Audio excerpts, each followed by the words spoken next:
మనసిని నాకు ఇట్లా జరిగిందని ఇప్పుడు గుర్తొచ్చినట్టుంది.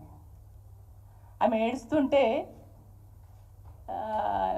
అసలు ఈమె 2 సార్లు, ఇది రెండోసారి ఆమె మంత్రిగా చేయడం, గతంలో ఎమ్మెల్యేగా ఉండి ఇన్ని ఏళ్ళ రాజకీయ జీవితంలో ఎవరో నూలు దండ వేస్తే ఎవరో కామెంట్ పెట్టిరని, స్క్రోల్ చేసిరని ఈ మేడవడం ఏందో నాకు అర్థం కాలే. నువ్వు ఆడమనిషిగా, ఒక రాజకీయ నాయకురాలిగా, ఒక ప్రజలకు సేవ చేసే మనిషిగా, ఒక ఉన్నతమైనటువంటి స్థానములు ఉన్నటువంటి మనిషిగా వాళ్ళు ఎవరు అయితే స్క్రోల్ చేసిరో ఆ స్క్రోల్ చేసిన వాళ్ళను నీ ప్రభుత్వమే కదా ఎందుకు చేసిరని అడగాలి. కానీ ఏం చేసిండ్రు? ఈ స్క్రోల్ చేయడానికి, నా మీద కామెంట్ పెట్టడానికి కారకులు బీఆర్ఎస్ పార్టీ, అది కేటీఆర్ గారు అని నువ్వు ఆఫీస్ మీదకి దాడి చేయడానికి పంపిస్తావా నీ మనుషుల్ని? కేటీఆర్ గారు హైడ్రా వల్ల చాలా కుటుంబాలు చితికిపోయినాయి, వాళ్ళ ఇండ్లు గూలగొట్టిరు, వాళ్ళ కుటుంబాలన్నీ రోడ్ల మీదకి వచ్చినాయి. వాళ్ళ బాధలు, వాళ్ళ కష్టాలు, వాళ్ళ ఆవేదన తెలుసుకొని వాళ్ళను ఓదార్దమని చెప్పిపోతే అక్కడ పోయి కారు మీద మీ కార్యకర్తలు, మీ గుండాలు పోయి అడ్డుకుంటారు. ఇదా మీరు చేసేటువంటి పద్ధతి? మీరు ఏం చేయాలి? ప్రభుత్వంలో ఉన్నప్పుడు, ఒక అధికారంలో ఉన్నటువంటి, ఒక ఉన్నతమైనటువంటి స్థానంలో ఉన్నటువంటి, ఒక మంత్రి హోదాలో ఉన్నటువంటి ఒక సీనియర్ మహిళగా నువ్వేం చేయాలి? ఇవాళ ఒక చిన్నారి పిల్లలు, గర్భిణీ స్త్రీలు, మా అక్క చెల్లెళ్ళు, పెద్ద మనుషులు వాళ్ళు ఏడుస్తూ ఉంటే, వాళ్ళు ఆవేదన చెందుతూ ఉంటే, ఆ కుటుంబాలన్నీ చితికిపోయి బాధపడి ఇండ్లు పోగొట్టుకొని రోడ్ల మీదకి వచ్చి ఏడుస్తుంటే వాళ్ళు గుర్తొస్తలేరు నీకు. ఎవడో స్క్రోల్ చేసిండు, ఆ స్క్రోల్కు కారణం బీఆర్ఎస్ పార్టీ అని నీకు, అంటే నీ గురించి నువ్వే ఏడవడము, నీ గురించి నువ్వే ఇది చేసుకుంటావే తప్ప, నీ వరకే ఆలోచిస్తవే తప్ప, ఇవాళ ఒక రాష్ట్రాన్ని తెలంగాణ రాష్ట్రంలో ఉన్నటువంటి ఒక ప్రభుత్వంలో ఉన్నత స్థానంలో ఉండి ఈ రాష్ట్రంలో ప్రజల గురించి ఆలోచించవలసినటువంటి స్థానంలో ఉన్నటువంటి నువ్వు నీ గురించి తప్ప మరి ప్రజల బాధలు, కష్టాలు, కన్నీళ్ళు నీకు అవసరం లేదా? అవన్నీ మర్చిపోయినరు. వీళ్ళ బాధ ఏంటంటే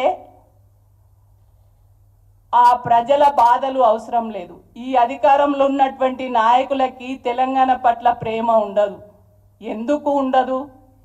కొండా సురేఖ ఏనాడన్న తెలంగాణ గురించి మాట్లాడిందా? తెలంగాణ ఉద్యమంలో పాల్గొన్నదా? ఇవాళ ఈ రాష్ట్రానికి ముఖ్యమంత్రిగా ఉన్నటువంటి రేవంత్ రెడ్డి ఏనాడన్నా తెలంగాణ గురించి మాట్లాడిండా? తెలంగాణ ప్రజల కష్టాలు, సుఖాలు, బాధలు ఏనాడన్నా చూసిండా? వాళ్ళకు తెలంగాణ ప్రజల గోస అక్కర్లేదు, వాళ్ళ ఆవేదన అక్కర్లేదు, వాళ్ళ బాధలు అక్కర్లేదు.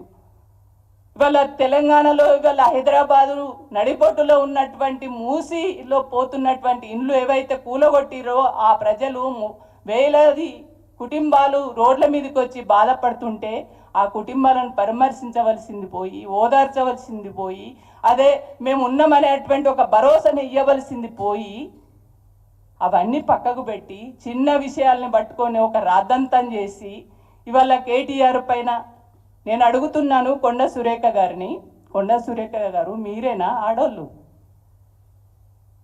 వేరే ఆడవాళ్ళ పేర్లు నువ్వు ఎట్లా తీసుకుంటావు? నీకేం రైట్ ఉంది? నువ్వు అసలు ఆడదానివేనా? వాళ్ళ కుటుంబాలు లేవా? వాళ్ళు బాధపడరా? వాళ్ళ ఆవేదన చెందరా? ఒక రకులని, సమంతని ఎట్లా తీసుకుంటావు నువ్వు పేరు? నాగార్జున, కేటీఆర్ మధ్యలో నువ్వేమన్నా బ్రోకర్ పని చేసినావా? నీకేమన్నా నువ్వు బ్రోకర్ పని చేసి నీకు చెప్పిండ్రా వీళ్ళు? రమ్మనంటే పోలేదని అంత స్పష్టంగా ఎట్లా చెప్పగలుగుతున్నావు? అంటే కావాలని తప్పుడు ఆరోపణలు. అంటే రోజు రోజుకు ఈ కాంగ్రెస్ ప్రభుత్వము 6 గ్యారెంటీలు ఏవైతే ఇస్తానని ఇచ్చినటువంటి హామీలు అమలు చేయకుండా హైదరాబాద్లో మూసి అనేటువంటి ఇది ఒకటి పెట్టుకొని దాంట్లో కూడా స్పష్టత లేకుండా ఇవాళ మూసి ప్రాజెక్టు చేయడం వల్ల 10,000 కోట్లు ఏది మేఘా కృష్ణారెడ్డి తోటి ఒప్పందాలు చేసుకుని అవి ఆ డబ్బులు వస్తాయి అనేటువంటి ఆశలో దానిపైన పడ్డరే తప్ప ఇవాళ 6 గ్యారంటీలు అమలు చేయాలనే సోయి లేదు. అవి తప్పించుకోవడం కోసం బీఆర్ఎస్, ఎందుకంటే బీఆర్ఎస్ పార్టీ ఎప్పటికప్పుడు ప్రజలలో ఉంటుంది, ప్రజా సమస్యలు తెలుసుకుంటుంది, ప్రజల పక్షాన నిలబడుతుంది, ప్రజల కోసమే పెట్టినటువంటి పార్టీ కాబట్టి ఆ పార్టీ నాయకులు రేపు ప్రజలలో ఇట్లనే పోతే మా కాంగ్రెస్ పార్టీ, మా కాంగ్రెస్ ప్రభుత్వానికి ఉనికే లేకుండా పోతుందని ఒక భయంతో ఈ రకమైనటువంటి ఆరోపణలు చేస్తున్నారే తప్ప ఇంకొకటి కాదు.